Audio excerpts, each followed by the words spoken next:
Di dunia, Bali terkenal sebagai tujuan pariwisata dengan keunikan berbagai hasil seni budayanya dan juga mitosnya, khususnya bagi para wisatawan Jepang dan Australia. Bali juga dikenal dengan julukan Pulau Dewata dan Pulau Seribu Pura. Halo sobat, ketemu lagi nih. Nah, di video kali ini Mimin bahas tentang Indonesia dulu ya tepatnya Bali. Salah satu pulau yang pastinya semua orang sudah mengenalnya, walaupun Pulau Bali terbilang kecil, tapi terkenal sampai mancanegara. Halo Nyama Bali, engken kabar, main ngopi malu sambil membalik YouTube. Tapi sebelum lanjut, jangan lupa like dan subscribe ya, agar kamu tidak ketinggalan info menarik dari channel ini. Yuk kita bahas. Pulau Bali adalah bagian dari Kepulauan Sunda kecil sepanjang 153 km dan selebar 112 km sekitar 3,2 km dari Pulau Jawa. Gunung Agung adalah titik tertinggi di Bali setinggi 3148 m. Gunung berapi ini terakhir meletus pada Maret 1963. Gunung Batur juga salah satu gunung yang ada di Bali. Sekitar 30.000 tahun yang lalu, Gunung Batur meletus dan menghasilkan bencana yang dahsyat di bumi. Berbeda dengan di bagian utara, bagian selatan Bali adalah dataran rendah yang dialiri sungai-sungai. Berdasarkan relief dan topografi, di tengah-tengah Pulau Bali terbentang pegunungan yang memanjang dari barat ke timur dan di antara pegunungan tersebut terdapat gugusan gunung berapi yaitu Gunung Batur dan Gunung Agung serta gunung yang tidak berapi yaitu Gunung Merbuk, Gunung Patas dan Gunung Seraya. Adanya pegunungan tersebut menyebabkan daerah Bali secara geografis terbagi menjadi dua bagian yang tidak sama yaitu Bali Utara dengan dataran rendah yang sempit dan kurang landai dan Bali Selatan dengan dataran rendah yang luas dan landai. Provinsi Bali memiliki 4 buah danau yang berlokasi di daerah pegunungan, yaitu Danau Beratan atau Bedugul, Buyan, Tambelingan, dan Batur. Alam Bali yang indah menjadikan Pulau Bali terkenal sebagai daerah wisata. Ibu kota Bali adalah Denpasar. Tempat-tempat penting lainnya adalah Ubud sebagai pusat kesenian dan peristirahatan, terletak di Kabupaten Gianyar. Nusa Lembongan adalah sebagai salah satu tempat menyelam, diving, terletak di Kabupaten Klungkung. Sedangkan Kuta, Seminyak, Jimbaran dan Nusa Dua adalah beberapa tempat yang menjadi tujuan utama pariwisata, baik wisata pantai maupun tempat peristirahatan, spa, dan lain-lain, terletak di Kabupaten Badung. Luas wilayah Provinsi Bali adalah 5.636,66 km persegi atau 0,29% luas wilayah Negara Kesatuan Republik Indonesia.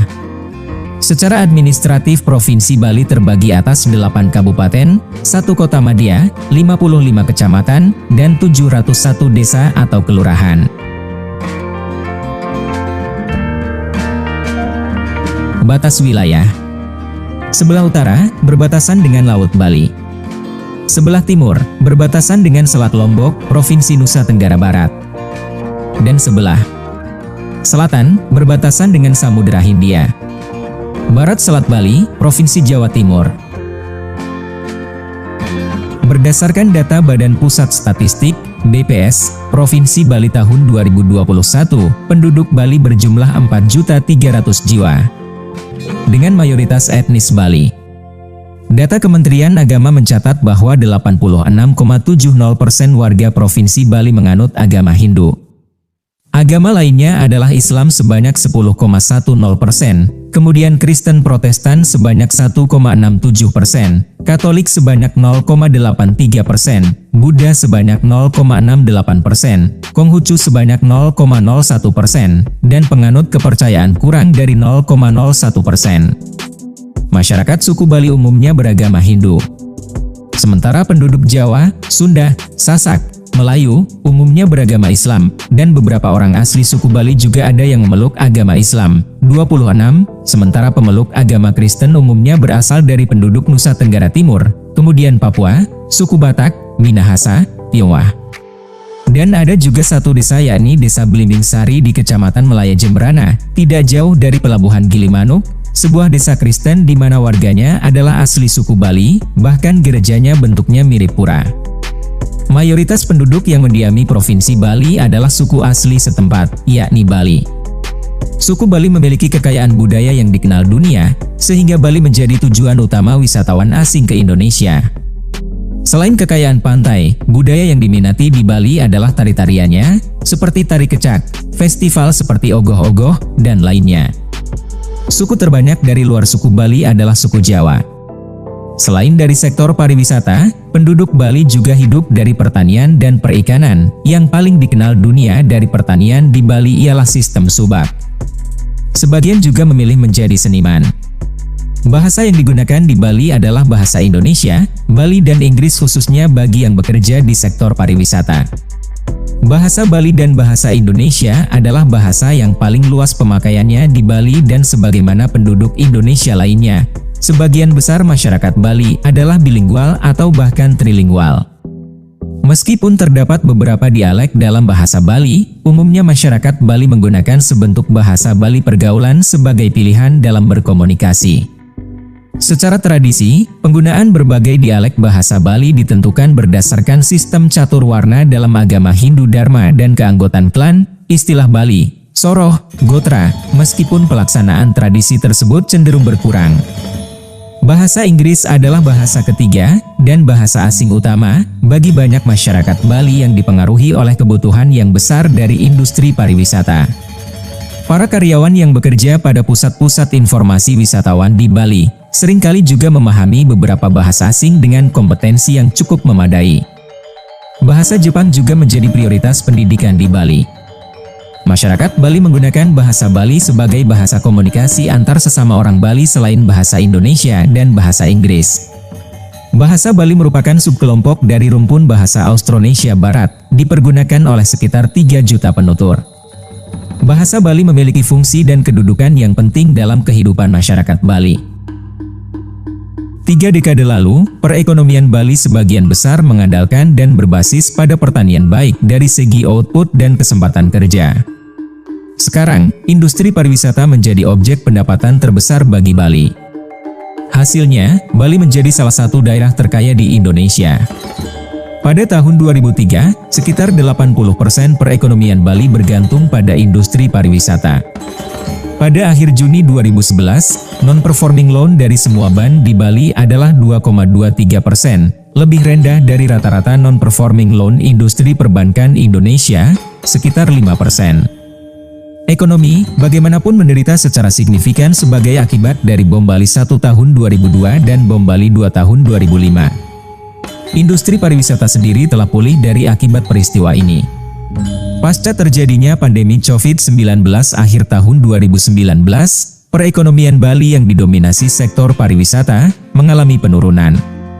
Akan tetapi, sektor pertanian menjadi salah satu penopang utama perekonomian di Provinsi Bali. Provinsi Bali memiliki beragam kuliner khas Bali. Berbagai makanan olahan daging ayam dan babi mendominasi kuliner di Bali. Makanan yang terkenal berasal dari Bali termasuk ayam betutu dan babi guling. Berikut ini kami rangkum sejumlah fakta di Pulau Dewata Bali yang memang jarang diketahui orang. Tentu ada beberapa hal menarik yang selama ini tidak pernah tahu atau malah tidak mau tahu. Hal ini membuat Pulau Dewata ini tambah unik dan memiliki cara khas tersendiri di mata wisatawan. Berikut informasinya. 1. Bali tempo dulu, banyak perempuan Bali telanjang dada. Perempuan Bali tempo dulu memang tampil telanjang dada dimanapun mereka berada, tidak takut adanya kejahatan karena penduduk pribumi saat tersebut terkenal lugu, polos dan natural. Tampilan telanjang dada tersebut untuk simbol keindahan serta kejujuran lahir dan batin. Dengan bertelanjang dada jadi orang akan tahu kejujuran seorang wanita. Sehingga buah terlarang mereka diketahui memang tidak pernah tersentuh, walaupun dilihat oleh banyak orang. Para perempuan Bali menjaga keutuhannya agar tidak disentuh oleh kaum pria, seperti buah yang masih segar, sehingga pemilik buah tersebut masih bisa dipercaya dan menjadi wanita terhormat. Ini adalah fakta yang ada, bahkan banyak foto dan video dokumentasi tersebar di internet. 2. Angka perceraian dan poligami rendah. Keutuhan sebuah rumah tangga tentu menjadi idaman setiap keluarga, termasuk juga di Bali. Setiap pasangan keluarga memiliki pertimbangan yang matang jika melakukan pernikahan, sehingga angka perceraian dan poligami di Bali terbilang cukup rendah. Dalam proses pernikahan harus melibatkan keluarga besar mempelai perempuan dan laki-laki, melibatkan aparat adat, kerabat dan lingkungan. Termasuk juga banyak waktu yang diperlukan untuk melalui proses tersebut. Prosesnya cukup rumit dan juga biaya yang tidak sedikit, sehingga mereka mempertimbangkan dengan matang sebelum mengambil keputusan untuk cerai, dan perceraian adalah hal yang memalukan bagi mereka. 3. Penduduk asli Bali jarang terlibat kejahatan. Dibandingkan prosentase yang sekitar 85% mayoritas penduduk asli Bali, maka fakta kejahatan yang ada di Bali lebih banyak dilakukan oleh orang-orang pendatang atau mereka yang tidak asli Bali. Penduduk Bali yang mayoritas Hindu memiliki kepercayaan adanya hukum karma pala dan percaya dengan adanya reinkarnasi, penjelmaan kembali. Mereka percaya setiap perbuatan atau karma baik akan mendapatkan imbalan yang baik juga. Begitu juga sebaliknya, perbuatan buruk akan mendapatkan akibat yang buruk, dan hasil perbuatan tersebut bisa dinikmati pada saat hidup sekarang ini, ataupun dalam kehidupan mereka mendatang saat reinkarnasi. Sehingga tidak semua manusia tersebut kehidupannya baik. Itu sesungguhnya karena karma mereka. 4. Sabung ayam di Bali mudah ditemukan. Judi tentunya dilarang di Indonesia, termasuk juga di Bali. Namun demikian, sabung ayam di Bali terutama di wilayah Denpasar dan sejumlah tempat di wilayah pedesaan bisa dengan mudah ditemukan. Para penjudi, bebotoh, menyadari akan keberadaan judi tersebut dilarang dan diilegalkan, tetapi tetap mereka bertaruh keberuntungan dengan nasib dan rela menjadi tahanan jika tertangkap. Praktek sabung ayam atau dikenal tajen ini sudah berlangsung sangat lama, dan sampai sekarang ini cukup mudah untuk ditemukan terutama bagi kalangan penjudi sabung ayam, bebotoh. Fakta judi tajen, sabung ayam, memang sangat susah untuk diberantas di Bali, mungkin disebabkan karena adanya prosesi tabuhrah atau adu ayam sampai meneteskan darah pada saat-saat tertentu upacara agama. 5. Wanita Bali paling setia dengan pasangan hidupnya.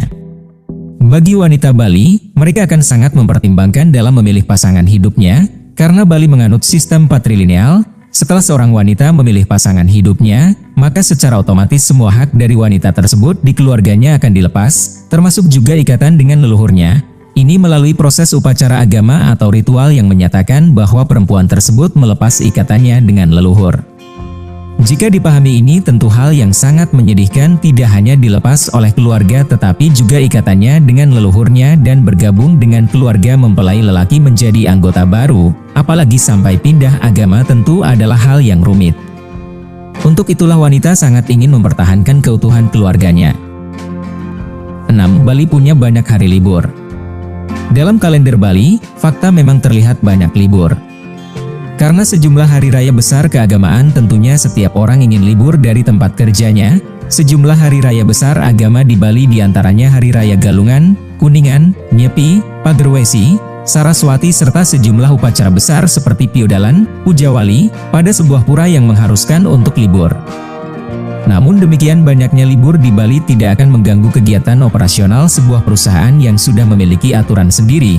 Setiap karyawan memiliki hak cuti tahunan dan hak libur hari raya yang sudah diatur undang-undang, sehingga mereka yang beragama Hindu bisa memanfaatkan hak cuti dan hari libur hari raya tersebut. Dan hari libur tersebutlah dimanfaatkan lebih untuk kegiatan agama dibandingkan mengisi liburan mereka untuk wisata. 7. Toleransi umat beragama terjaga dengan baik. Walaupun mayoritas penduduk di Bali beragama Hindu, namun keyakinan beda agama berjalan dengan baik. Semuanya saling menghargai dan menghormati, sehingga kecil terjadi gesekan-gesekan antara mereka yang beda agama. Bahkan saat-saat hari raya besar seperti Lebaran dan Natal, polisi adat, pecalang, dilibatkan untuk membantu kelancaran perayaan tersebut. Di Bali sendiri terjalin hubungan yang baik antara sesama, seperti adanya budaya ngejot, saling memberi, saat ada hari raya besar, sehingga memupuk rasa persaudaraan dan mengikis perbedaan tersebut. Sebagai wujud toleransi tersebut juga dibangun sebuah komplek peribadatan beda agama yang ada di Puja Mandala Nusa Dua. Wujud toleransi tersebut sudah lama terbukti adanya Pura Langgar di Bangli, yaitu sebuah pura yang terdapat juga musola. 8. Pohon Kamboja tanaman bunga favorit di Bali. Fakta, hampir setiap pekarangan rumah di Bali menghiasi pekarangannya dengan pohon Kamboja. Termasuk juga hotel dan villa memanfaatkan pohon Kamboja tersebut sebagai tanaman hias, sehingga pohon Kamboja di Bali memiliki nilai ekonomis yang cukup tinggi. apalagi pohonnya yang sudah besar. Pohon Kamboja memang memiliki bermacam makna. Di luar Bali, pohon Kamboja banyak ditanam di kuburan sehingga terkesan seram dan menakutkan. Namun di Bali, pohon Kamboja merupakan bunga yang favorit tidak hanya untuk perlengkapan persembahan, tetapi sebagai wujud keindahan. Warga asli Bali menjadikan bunga Kamboja tersebut sebagai identitas diri, sebuah bunga yang memiliki nilai keindahan melebihi bunga-bunga lainnya. Gadis Bali akan terlihat lebih sempurna jika sebuah bunga Kamboja terselip di telinganya. 9. Sebutan arah mata angin di Bali. Sebutan Kaja, Kelot, Kangin dan Kauh adalah sebutan arah mata angin di Bali untuk utara, selatan, timur dan barat. Salah satu contoh sebutan Kaja biasanya untuk arah mata angin utara, seperti wilayah Denpasar dan sekitarnya, akan berbeda. Pada tempat-tempat tertentu ada yang menyebut Kaja tersebut untuk arah barat dan ada juga untuk sebutan arah timur. Dalam filosofi di Bali ada mengenal istilah luanan atau hulu yang dipakai dasar menentukan arah mata angin. Ada beberapa dasar menentukan arah hulu, misalnya letak Gunung Agung, letak laut, dan tempat matahari terbit. Dengan patokan tersebut tentunya masing-masing tempat memiliki hulu untuk sebutan arah mata angin. Di Bali untuk Kaja, Kelot, Kangin dan Kauh akan berbeda. 10 istilah sebutan kasta di Bali. Seperti yang dikutip dalam Weda, bahwa tidak ada istilah kasta dalam agama Hindu, yang dikenal adalah warna. Dalam catur warna digolongkan setiap orang sesuai fungsi serta keahliannya yang terbagi menjadi 4 golongan. Di antaranya Brahmana yang berfungsi sebagai pemimpin upacara agama yang ahli dalam bidang kerohanian. Satria berfungsi atau memiliki ahli dalam kepemimpinan seperti golongan raja dan punggawa dan prajurit. Waisya adalah golongan yang berfungsi dan memiliki keahlian dalam perindustrian dan ekonomi. Kemudian yang paling banyak adalah golongan Sudra yang berfungsi sebagai pekerja yang menitik beratkan pengabdian. Namun pada zaman Belanda dengan tujuan memecah belah, kasta tersebut diambil dari catur warna yang diwariskan turun-temurun sampai sekarang. Walaupun terkadang terjadi pro dan kontra, keberadaan kasta masih dihargai oleh mayoritas orang Bali. Demikian beberapa fakta-fakta yang ada di Bali dan jarang diketahui orang. Informasi ini kami kemas agar bisa mengetahui sedikit informasi lebih dalam tentang Pulau Bali ini. Terima kasih sudah menonton, sampai jumpa di next video.